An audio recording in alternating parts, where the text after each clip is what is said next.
जो यहाँ मौजूद हैं, आपके हम कुछ सवाल लेने की कोशिश करेंगे। 30 मिनट का वक्त हमने उसके लिए तय कर रखा है। इस तरह से ये 2 घंटे की बहस पूरी होगी। 2-3 बुनियादी बातें हैं जिनका हमें ध्यान रखना है। किसी भी किस्म की नारेबाजी में हमें शरीक नहीं होना है। ये हल्ला गुल्ला नहीं है, क्योंकि पूरी दुनिया देख रही है, तो एक नज़ीर कायम करनी है, एक उदाहरण लोगों के सामने रखना है कि पढ़े लिखे लोग इत्तेफाकी और नाइत्तेफाकी रखते हुए भी, एक दूसरे से सहमति और असहमति रखते हुए भी बात कह सकते हैं। यहाँ पर मेरे JNU के प्रोफेसर बैठे हैं, पुरुषोत्तम अग्रवाल जी, जिन्होंने हमें क्लास में सिखाया है कि सहमति का साहस और असहमति का विवेक, और इसका ठीक उलट भी, ये बड़ा जरूरी है। दूसरी बात, ये किसी एक धर्म के बारे में बहस नहीं है, ये बात सबको स्पष्ट होनी चाहिए। किसी धर्म को महान बताने या किसी धर्म को कमतर बताने की ये बहस नहीं है। तो यदि कोई इस उम्मीद से देख रहा है या यहां आया है, तो मैं आपको आश्वस्त करना चाहता हूं कि आपको नाउम्मीदी हाथ लगेगी।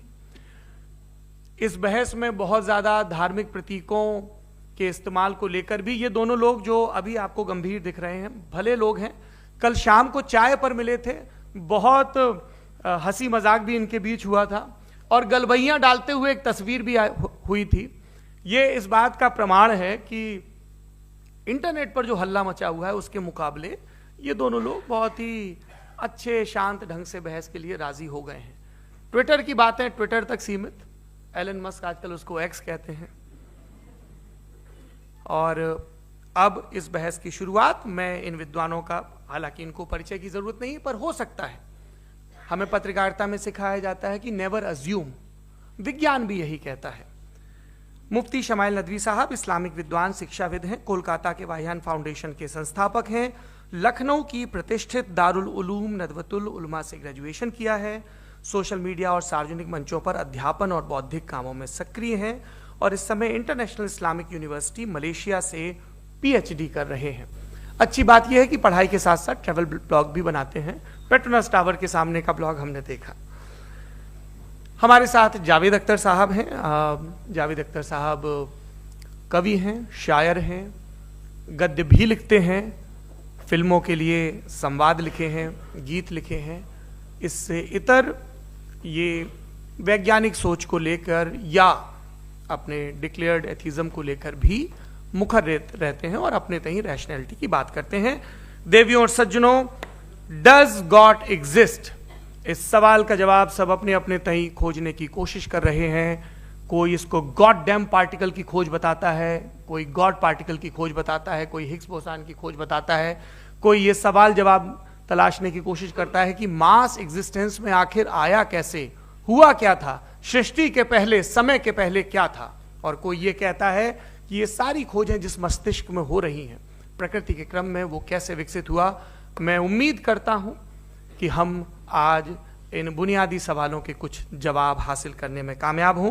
मैं सबसे पहले मंच पर आमंत्रित कर रहा हूं मुफ्ती शमाइल नदवी साहब को। आइए सर। जी,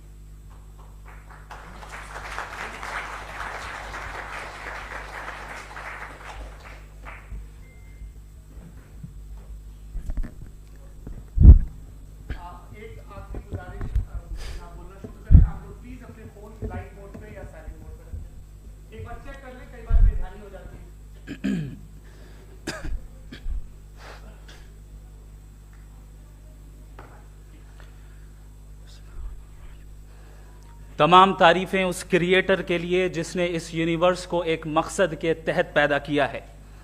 रिस्पेक्टेड जनाब जावेद अख्तर साहब, मिस्टर सौरभ द्विवेदी, और respected audience, thank you all for being here today. आज की डिबेट में चूंकि हम बात करने वाले हैं डज गॉड एग्जिस्ट के टॉपिक पर, तो ये एक ऐसा टॉपिक है जिसके मुताल्लिक कोई भी डिसीजन लेने के लिए अलग अलग स्टैंडर्ड्स हो सकते हैं। लिहाजा डिबेट के शुरू में यह ज़रूरी है कि हम ये जान लें कि आज के इस टॉपिक में कौन सा स्टैंडर्ड सही होगा और कौन सा गलत होगा। सबसे पहला स्टैंडर्ड जिसे मैं समझता हूं कि हमारे रिस्पेक्टेड जनाब जावेद अख्तर साहब बड़ी तेजी के साथ उसकी तरफ लपकेंगे, वो है साइंस।